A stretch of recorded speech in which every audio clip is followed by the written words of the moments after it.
Welcome back to the Action Bible Companion and Audio Narration by MC Brown.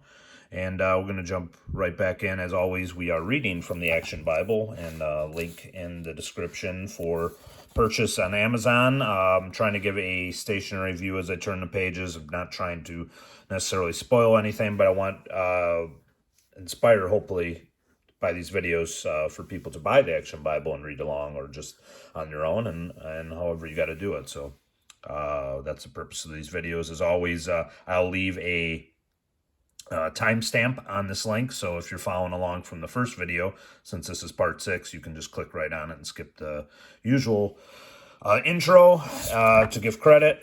Obviously, this is the Action Bible with illustrations by Sergio Carrillo. Hopefully that's not butchering his name. We'll speak about that in a second. And General Editor Doug Mouse with text from David C. Cook, 2010 copyright. So last time we left off page 63, so we're going to be starting on page 64.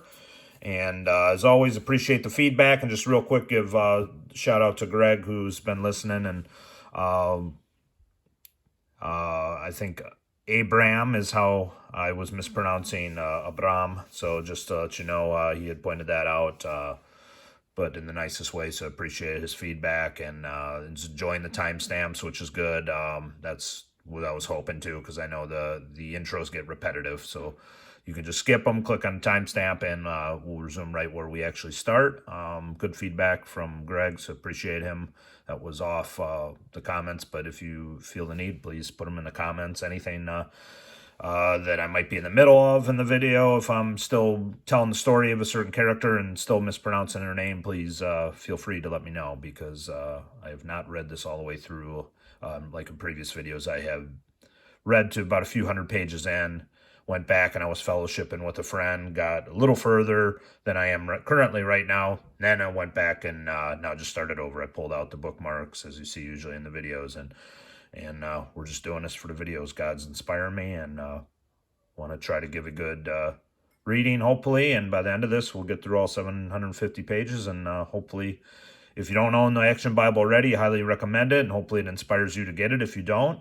And that's really the purpose of this, and it's helping me read and get through it too, and hopefully it's helping other people too. So, I mean, in certain cases, like with Greg, you can listen at work too, and dive right in, might have you pick it right back up again. Being a big comic book fan, this is a very easy read, especially for those of us who have trouble with the prose Bible, or just maybe picking it up and jumping right back in. This is a good companion to the Bible, and then hopefully these videos are a good companion to this Action Bible. So let's just jump right back in. Obviously, we're on page 64. It's a wife for Isaac, based on Genesis 24. Abraham is now old and has seen many, many years. In the midst of grieving for his wife, he plans for his family's future. God has promised that my descendants will outnumber the sand in the desert, which means Isaac must start his family. But Isaac still grieves for his mother. Every day he goes alone into the wilderness to mourn for his mother. If only he had a wife to comfort him. Abraham calls his most trusted servant, Eliezer. Before I die, I want to see Isaac happily married, but he must marry a woman from my own people. Go to Haran and bring back a wife for Isaac. Abraham's servant gathers a long caravan. He leads it across the desert and finally reaches the city of Haran, where Abraham's relatives live. What a big city! How will I ever find the right wife for the man who will be chief of our tribe someday? Abraham's servant reaches Haran in the evening. He rests by the well just outside the town and sees young women of the city coming to get water. God, let this be the test. Whoever gives water to me and my camels will be Isaac's bride. She's beautiful. Is she the one? Miss, could I please have a drink? I'll be glad to get you a drink, and I'll draw water for your camels too. She is the one.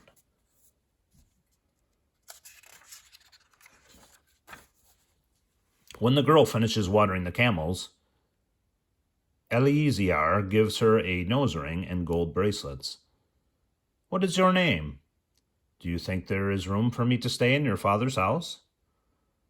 These are beautiful. My name is Rebecca. We have plenty of room for you at our house. Just a minute. Rebecca runs to tell her family when she shows them the presents. Her brother, Laban, goes out to meet Abraham's servant. Come with me. My father has room for you and your caravan. Abraham's servant tells everyone who he is and explains that God has chosen Rebekah to be the bride of Isaac, son and heir of Abraham, her great uncle. Take Rebekah to be the wife of my uncle's son. Do it just the way the Lord has said.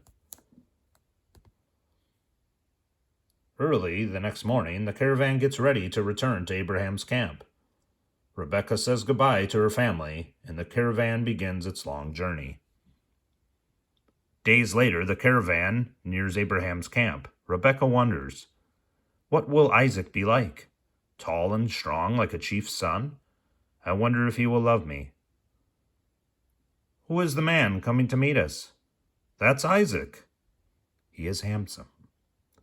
Is this the woman I'm going to marry? When Isaac sees Rebekah, he falls in love with her at once and takes her to his father for his blessing. They get married immediately, and the whole camp rejoices that God continues to watch over Abraham's family. Birthright Stew, based on Genesis 25 through 26. After a long and happy life, Abraham finally joins his wife in death. Isaac leads Abraham's tribe to the burial cave of Machpelah to place the body of its great chieftain beside his wife Sarah. But Isaac, like his father, has gone a long time without having children. Rebekah is barren. We've tried every remedy known to man. Nothing has worked. Now I must pray to God, and I trust his promise. The Lord answers Isaac's prayers, and Rebekah becomes pregnant. But her pregnancy seems unusual. When they inquire of the Lord, he tells Rebekah that she is pregnant with twins. You will give birth to 2 nations. One will be stronger than the other, and the younger will rule the older.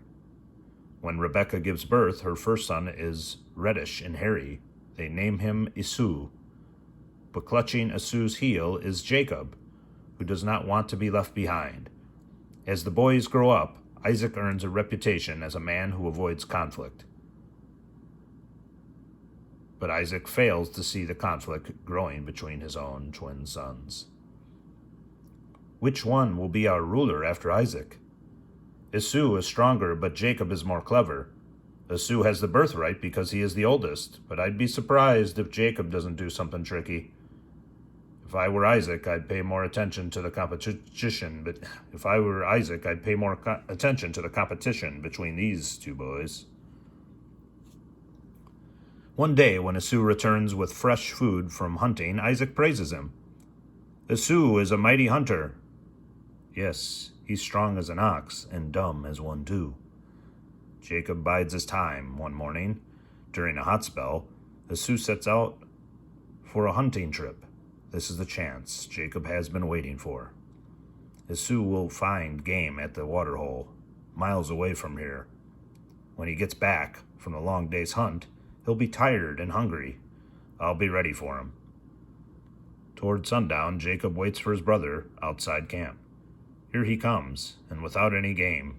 Didn't he catch anything? Camp with its food is only a short distance away, but Esau is so hungry he can't wait. I'm starving. Give me some of the stew you're making. Will you trade your birthright for it?